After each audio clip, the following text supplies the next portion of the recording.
chắc anh phải ra đi, bởi vì anh biết trái tim em đã đổi thay, chẳng còn yêu ai, chẳng muốn anh bên cạnh em như lúc đầu.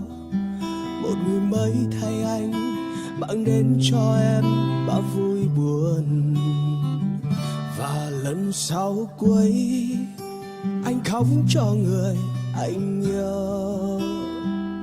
Và cơn đau ấy đã giúp anh mạnh mẽ hơn, để rồi anh biết thế giới anh không còn em, anh vẫn cười.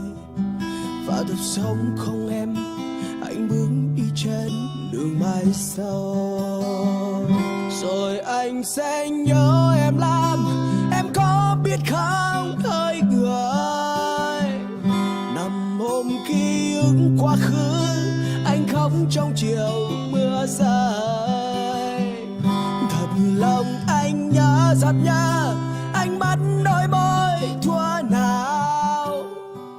Dẫu bao nỗi buồn, anh quên em trong từng cơn đau.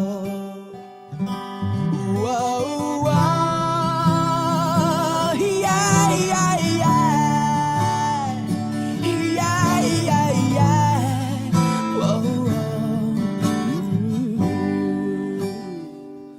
Và lần sau cuối anh khóc cho người anh yêu. Và cơn đau ấy đã giúp anh mạnh mẽ hơn, để rồi anh biết thế giới anh không còn em, anh vẫn cười. Phải thật sống không em, anh bước đi trên đường mai sau.